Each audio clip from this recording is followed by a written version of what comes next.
आज आपको लगता होगा कि हमारा भारत इस दुनिया से सैकड़ों साल पीछे है, लेकिन आपको बता दूं कि हमारा भारत दुनिया से पीछे नहीं है। हम लोग जानबूझकर उनके पीछे लगे हैं। दोबारा सुनो, भारत दुनिया से पीछे नहीं, हम लोग जानबूझकर दुनिया के पीछे लगे हैं। मैं ये नहीं कहता कि सारी खोजें ही भारत ने की, पर इतनी और उस टाइम पर हमारे पूर्वजों ने ये खोजें की हैं जब बाकी दुनिया सिर्फ इस चिंता में लगी रहती थी कि कल का खाना हम कैसे खाएंगे।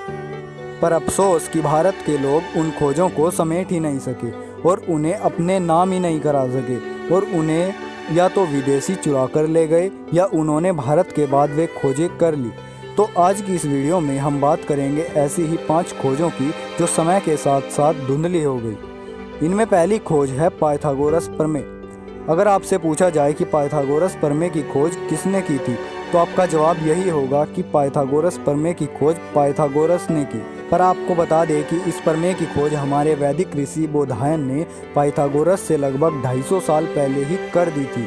बोधायन ने इस प्रमेय को अपने ग्रंथ शुल्ब शास्त्र में इस तरह से लिखा है कि एक आयत का विकर्ण उतना ही अक्षेत्र इकट्ठा बनाता है जितना कि उसकी लंबाई और चौड़ाई अलग अलग बनाती है।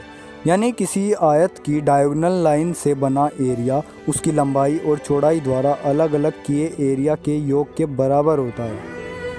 दूसरी बड़ी खोज है ग्रेविटी।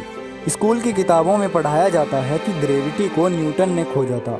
हाँ, खोजा होगा, पर भारत के बाद। न्यूटन के पैदा होने से 800 साल पहले ही भास्कराचार्य ने ग्रेविटी के नियमों को जान लिया था। उन्होंने अपने ग्रंथ सिद्धांत शिरोमणि में लिखा है कि पृथ्वी आकाशीय पिंडों को विशिष्ट शक्ति से अपनी ओर खींचती है। इससे आकाशीय पिंड पृथ्वी पर गिरते हैं। इन्होंने अपने गोलाध्याय नामक ग्रंथ में गुरुत्वाकर्षण के नियमों की विस्तृत व्याख्या भी की है। भास्कराचार्य ने चंद्र ग्रहण और सूर्य ग्रहण की भी अपने ग्रंथों में बिल्कुल सटीक परिभाषा दी है। यानी खगोल विज्ञान में भी भारत इस दुनिया से काफ़ी आगे था।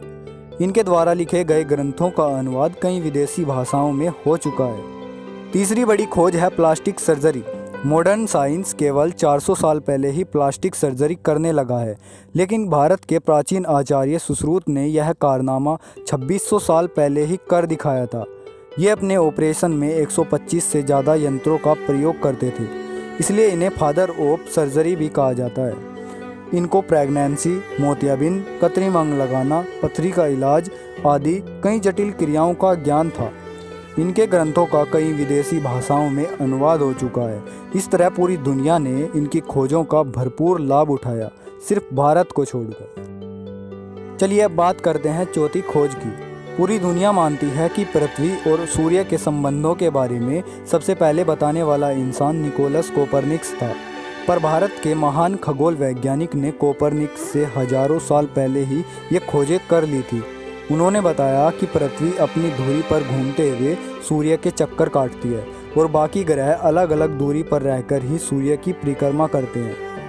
ये बात आर्यभट्ट ने उस समय बताई थी जब अरस्तु मानता था कि पृथ्वी इस ब्रह्मांड का केंद्र है और सभी ग्रह और सूर्य पृथ्वी का चक्कर लगाते हैं। आर्यभट्ट को पृथ्वी की परिधि का भी सही ज्ञान था, पर दुख की बात यह है कि आर्यभट्ट को सिर्फ शून्य की खोज का ही श्रेय दिया जाता है, बाकी इन सब खोजों का नहीं। पांचवी खोज है परमाणुवाद। आप मानते होंगे कि ये बात डाल्टन ने बताई थी कि मैटर छोटे छोटे एटम्स यानी परमाणुओं से बना होता है, पर यह बात हजारों साल पहले ही भारत के प्राचीन वैज्ञानिक कणाद ने बता दी थी। कणाद ने प्राचीन ग्रंथों और वेदों के आधार पर यह बात बताई थी, पर अफसोस परमाणुवाद का जनक कणाद को नहीं बल्कि डाल्टन को माना जाता है। कणाद ने अपने ग्रंथ वैशेषिक दर्शन में परमाणु विज्ञान के बारे में ऐसे सिद्धांत दिए हैं जिनमें बहुत से मामलों में कणाद के सिद्धांत आधुनिक विज्ञान से सैकड़ों साल आगे हैं। इसके अलावा कणाद ने अपने ग्रंथों में न्यूटन से पहले गति के नियमों की भी व्याख्या की है। ये सब तो कुछ भी नहीं, प्राचीन वेदों में परमाणु को भी कई छोटे भागों में बांटा गया है। ये बात बिल्कुल सच है कि भारत अगर अरबियों और तुर्कियों का गुलाम न बनता, अगर विदेशी लुटेरे यहाँ लूटपाट न मचाते और अंग्रेज यहाँ राज न करते, तो आज भारत साइंस के मामले में इस दुनिया से हजारों साल आगे होता और दुनिया के आविष्कारों को हम कॉपी नहीं करते, बल्कि ये दुनिया हमारे आविष्कारों को कॉपी करती। अच्छा, एक बात बताओ, अगर तुम अपनी कड़ी मेहनत से बहुत समय बाद कोई खोज करो लेकिन उस खोज का श्रेय कोई और ले जाए तो आपको कैसा लगेगा। ऐसा ही कुछ हुआ था हमारे भारत के साथ। अगर आपको अपने देश से ज़रा भी प्यार होगा तो आपको भी ये दुख जरूर हो रहा होगा कि जिन खोजों को हमारे भारत ने विदेशियों से हजारों साल पहले ही कर लिया था उनका क्रेडिट हमारे भारत को नहीं दिया गया। दोस्तों, आप इस वीडियो को इतना शेयर करो कि पूरा भारत जान सके कि जिन खोजों के खोजकर्ता वे दूसरों को मानते थे, वे खोजें उनके ही पूर्वजों ने की थी जो समय के साथ साथ दबा दी गई।